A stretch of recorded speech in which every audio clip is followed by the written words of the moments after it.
ನಮಗೆಲ್ಲ ಗೊತ್ತಿರುವ ಹಾಗೆ ಈಗಾಗಲೇ ಬೆಳಗಾವಿಯಲ್ಲಿ ಕಾನೂನುಬಾಹಿರವಾಗಿ ಗಣಿಗಾರಿಕೆ ನಡೀತಾ ಇದೆ. ಅದರಲ್ಲಿ ಅಲ್ಯೂಮಿನಿಯಸ್ ಲ್ಯಾಟ್ರೇಟ್ ಹಾಗೂ ಬಾಕ್ಸೈಟನ್ನು ತೆಗೆದುಕೊಂಡು ಕಳ್ಳತನ ತೆಗೆದುಕೊಂಡು ಯಾಕಂದರೆ ಇ ಸಿ ತೊಗೊಳ್ಳೋದು ಅಂದರೆ ಎನ್ವೈರ್ಮೆಂಟ್ ಕ್ಲಿಯರೆನ್ಸ್ ತೊಗೊಳ್ಳೋದು ಒಂದು ಕಡೆಗೆ, ಬೇರೆ ಕಡೆಗೆ ಸರ್ಕಾರಿ ಜಮೀನುಗಳಲ್ಲಿ ಅಗೆದು ಅವತ್ತನ್ನು ಬೇರೆ ಒಂದು ರಾಜ್ಯಕ್ಕೆ ಕಳಿಸುವಂಥ ಹುನ್ನಾರ ಈಗಾಗಲೇ ಬೆಳಗಾವಿಯಲ್ಲಿ ನಡೆದಿದೆ. ಅದರಲ್ಲಿ ಬೆಳಗುಂದಿ ಇರುವಂಥ ಸರ್ವೆ ನಂಬರ್ 285 ಇದರಲ್ಲಿ ಗಣಿಗಾರಿಕೆ ನಡೆದಿದೆ. ಈಗಾಗಲೇ ತಮಗೆಲ್ಲ ಗೊತ್ತಿದೆ 285 ಇದು ಏನು ಸರ್ಕಾರಿ ಜಾಗ ಇದೆ. ಸರ್ಕಾರಿ ಜಾಗದಲ್ಲಿ ಪೊಲ್ಯೂಷನ್ ಕಂಟ್ರೋಲ್ದಿಂದ ಮಾತ್ರ ಅವರು ಇದನ್ನು ಎನ್ ಒ ಸಿ ತೊಗೊಂಡು ಅದಕ್ಕೆ ಮೈನ್ಸ್ ಆ್ಯಂಡ್ ಜಿಯಾಲಜಿದವರು ಪರ್ಮಿಷನ್ ಕೊಟ್ಟಿದ್ದಾರೆ.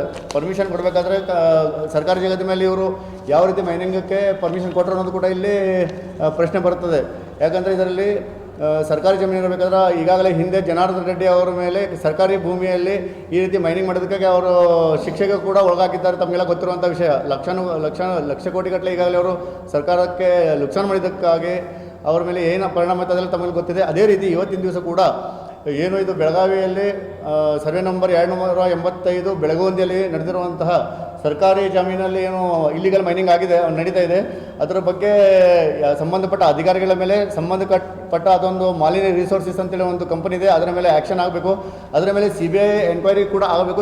ಕರ್ನಾಟಕ ಸರ್ಕಾರ, ಘನವೆತ್ತ ಸರ್ಕಾರ ಮತ್ತು ಮಾನ್ಯ ನಮ್ಮ ಇವರು ಮುಖ್ಯಮಂತ್ರಿಗಳು ಹಾಗೂ ಮಾನ್ಯ ಮೈನ್ಸ್ ಆ್ಯಂಡ್ ಜಿಯಾಲಜಿ ಮಿನಿಸ್ಟರ್ ಆದಂಥ ಮಲ್ಲಿಕಾರ್ಜುನ್ ಸಾಹೇಬರು ಅವರು ಅದನ್ನು CBIಗೆ ಈ ತನಿಖೆ ಒಪ್ಪಿಸಿದಾಗ ಸುಮಾರು ಸಾವಿರಾರು ಕೋಟಿಗಟ್ಟಲೆ ಇದರಲ್ಲಿ ಸರ್ಕಾರಕ್ಕೆ ಹಾನಿಯಾಗಿರೋದು ಕಂಡು ಬರ್ತಾಯಿದೆ. ಅದಕ್ಕಾಗಿ ಅದನ್ನು CBIಗೆ ಒಪ್ಪಿಸಬೇಕು ಅಂದ್ಕೊಂಡು ನಾವು ಒತ್ತಡ ಹೇಳ್ತೇವೆ. ಅದೇ ರೀತಿ ಯಾವ ಅಧಿಕಾರಿಗಳು ಇದರಲ್ಲಿ ತಪ್ಪುಗಳು ಮಾಡಿದ್ದಾರೆ ಆ ಅಧಿಕಾರಿಗಳ ಮೇಲೆ ಸುಮೂಟ ಕೆಲಸನ ಲೋಕಾಯುಕ್ತ ಮಾಡ್ಕೊಳ್ಬೇಕಂತ ಹೇಳ್ತದೆ. ಯಾಕಂದರೆ ಇದನ್ನು ಸರ್ಕಾರದ ಹಿತ ಕಾಪಾಡಲ್ಲಿ ಈ ಒಂದು ಸಂಸ್ಥೆ ಕೆಲಸ ಮಾಡ್ತಾ ಇರ್ತದೆ. ಅದೇ ರೀತಿ ತಮಗೆ ಇದನ್ನು ತೋರಿಸ್ತಾ ಇದ್ದೇನೆ. ಈಗಾಗಲೇ ಇದರಲ್ಲಿ ಹೆಸರುಗಳು ಇದ್ದಾವೆ. ಯಾವ್ಯಾವ ಸರ್ವೆಗೆ ಇವರು ಪರ್ಮಿಷನ್ ತೊಗೊಂಡಿದ್ರು ಮಾಲಿನ್ಯ ರಿಸೋರ್ಸಸ್, ಅದರಲ್ಲಿ 285 ಇದರಲ್ಲಿ ಇಲ್ಲ. ಆದರೆ 285 ಪರ್ಮಿಷನ್ ಇಲ್ಲದೇ ಇವರು ಇದನ್ನು ಕೆಲಸ ಮಾಡಿದ್ದಾರೆ, ಅಲ್ಲಿ ಗಣಿಗಾರಿಕೆ ಮಾಡಿದ್ದಾರೆ ಅಂತಕೊಂಡು ಹೇಳೋಕ್ಕೆ ಇಚ್ಛೆಪಡ್ತಾ ಇದ್ದೀನಿ. ಅದೇ ರೀತಿ ಇದು ನೋಡಿ, ಇದು 283, ಇದು 282, 283, ಇದು 284 ಇದೆ. ಇದು ಸರ್ಕಾರಿ ಭೂಮಿ. ಈ ಸರ್ಕಾರಿ ಭೂಮಿ ಮೇಲೇ ಅವರು ಗಣಿಗಾರಿಕೆ ಮಾಡಿದ್ದಾರೆ. ಹಾಗಾಗಿ ಈಗಾಗಲೇ ಪೊಲೀಸರಿಗೆ ನಾವು ಪೊಲೀಸರು ಈಗಾಗಲೇ ಇದೊಂದು ಮೊದಲೇ ಸರಿ ಏನು ಪ್ರೆಸ್ ಮಾಡಿದ್ದೇವೆ. ಆ ಟೈಮಿಗೆ ಸುಮಾರು 8 ಜನರ ಮೇಲೆ ಅವ್ರಿಗೇನೋ ಇಲ್ಲಿಗಲ್ ಮೈನಿಂಗ್ ಕಂಡು ಬರ್ತದೆ, ಅವ್ರ ಮೇಲೆ ಕೇಸ್ ಮಾಡಿದ್ದಾರೆ. ಅದನ್ನು ನಾವು ಸ್ವಾಗತ ಮಾಡ್ತೇವೆ. ಆದರೆ ಮಾಲಿನ್ಯ ರಿಸೋರ್ಸಸ್ ಮೇಲೆ ನಡೀತಾ ಇರುವಂತಹ ಏನು ಇದು ಇಲ್ಲಿಗಲ್ ಮೈನಿಂಗ್ ಇದೆ, ಇದರ ಮೇಲೆ ಇನ್ನೂವರೆಗೆ ಇವರು ಯಾವುದೇ ಥರದ ಕೇಸನ್ನು ದಾಖಲು ಮಾಡಿಲ್ಲ.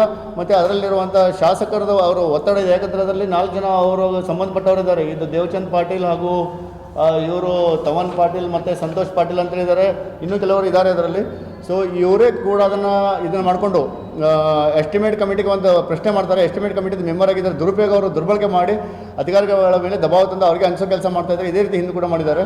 ಹಾಗಾಗಿ ಇದನ್ನು ಕ್ಲಿಯರ್ ಮಾಡೋದಕ್ಕಂತೇಳಿ ನಾವು ಕರ್ನಾಟಕ ಸರ್ಕಾರಕ್ಕೆ ಮನವಿ ಮಾಡ್ತಾ ಇದ್ದೇವೆ. CBIಗೆ ಒಂದು ಇದನ್ನು ಒಪ್ಪಿಸ್ಬೇಕಂತೇಳಿ ನಾವು ವಿನಂತಿ ಮಾಡ್ತಾ ಇದ್ದೇವೆ, ತನಿಖೆ ಮಾಡಬೇಕಂತೇಳಿ. ನಮಸ್ಕಾರ.